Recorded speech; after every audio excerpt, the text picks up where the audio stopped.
are here to inquire and find out more about, is design a right course for me? Design a good career?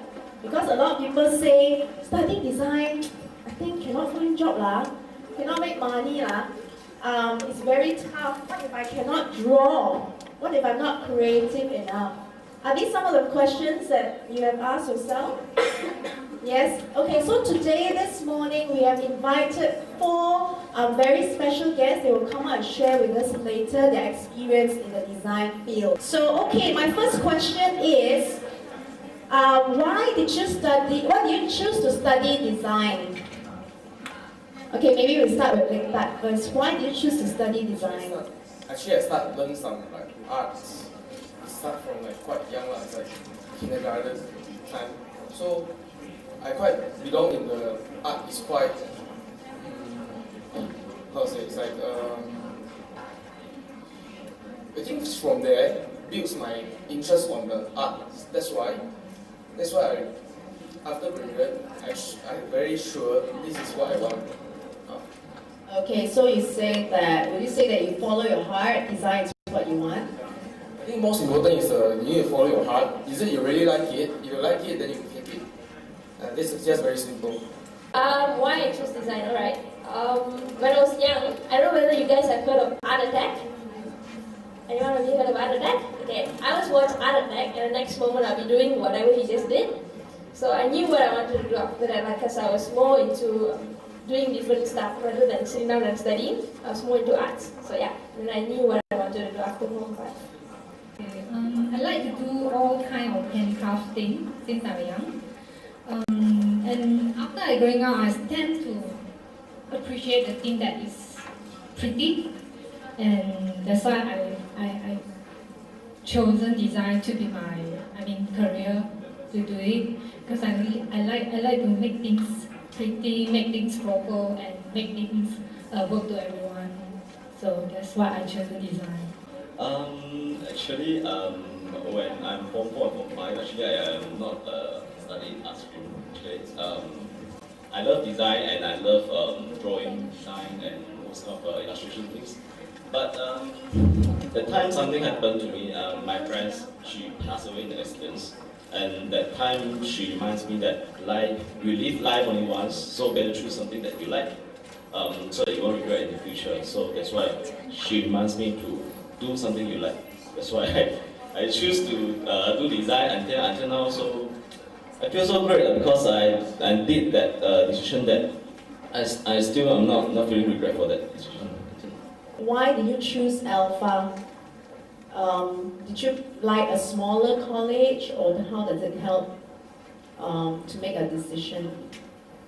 Actually, the reason I chose ALFA is that time, this is the only college having the intake at the time I decided want to take design. So this is, the faster time I can get into this course is just in this college, because other college I have to wait like half year after, then I only managed to join them.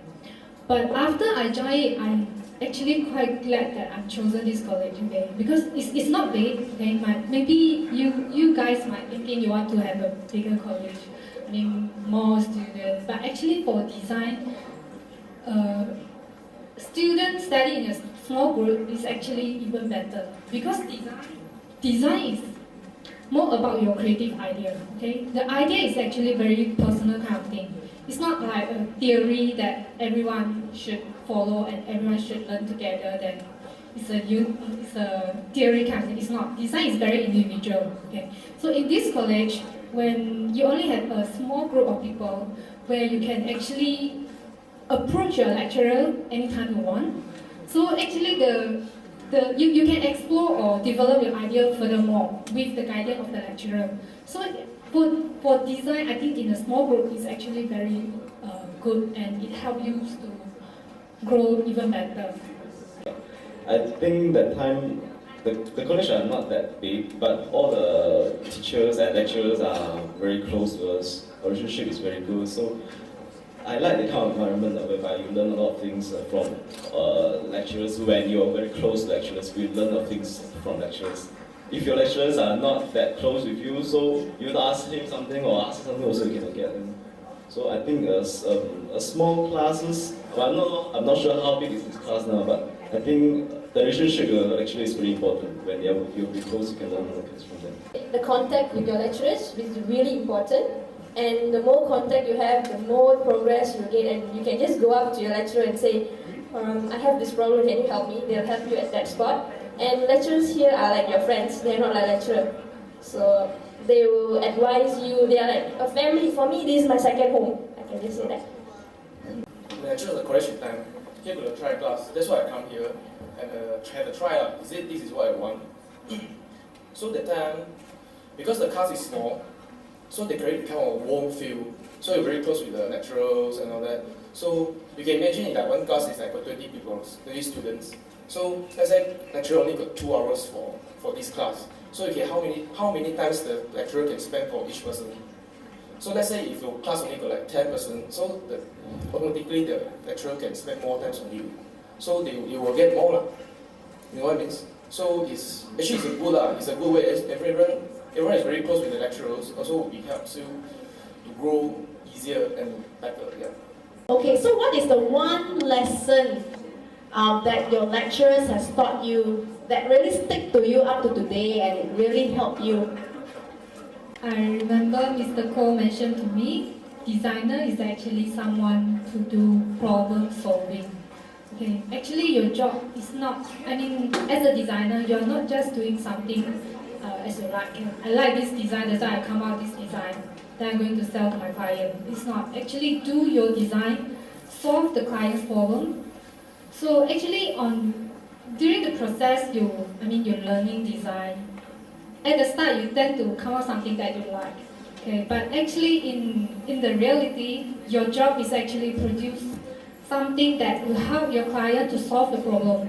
So always remember that the things you do need to have a point that can help people to solve the problem. Either it's a communication, whether your design, your print ad, your packaging help to solve the product problem, or your message, your print ad, deliver the message that the client want to tell to the public.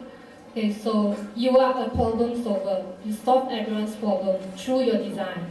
So I think this is something inspiring me. Okay, for me is I came in here, I didn't know how to draw, okay? And all the lecturers told me, hard work is important. Your attitude is important. If you know you can do it, you can do it. So if you like design, I think nothing can stop you. You can do anything. So I'm here now. Dude, I can't even draw a proper circle, okay? I had to draw like 1,000 times. I got rejected so many times. I worked until I got it. So hard work is important. If you really like design, you will work your guts up.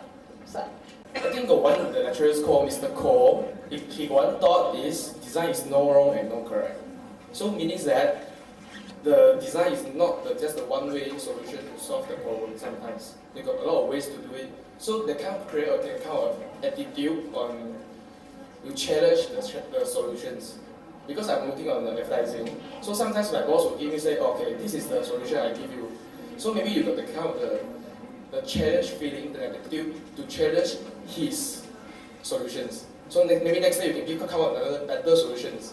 So that is the very good things for you to grow. So I think this thought is very useful and it's quite right lah. So actually that influenced me a lot. What if I'm not creative enough, or what is I cannot get ideas?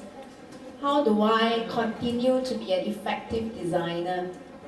Actually, sometimes for me, idea is not from one person, because you need someone to ping and someone to pump. So that's how to say, it's like because you got something, it's like I think for the ideas part, I think more people will group together and discuss will come up, spark something more interesting, because different people got different ideas.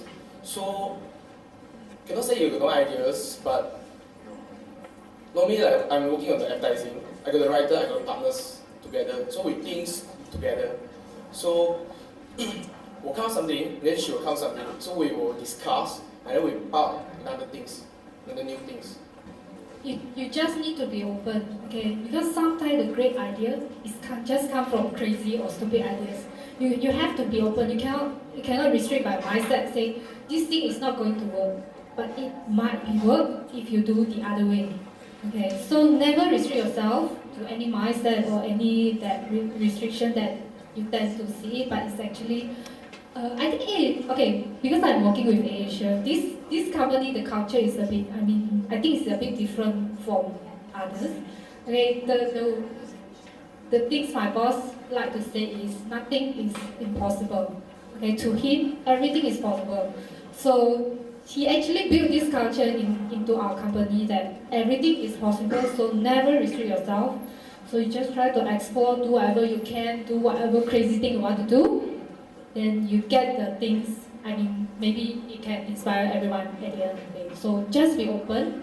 Try to talk to your friend, your colleague, your friends, anyone. Then never give up. Just never give up. Try whatever way that you think it will help. Even just never give up. Then you'll get something at the end of the day.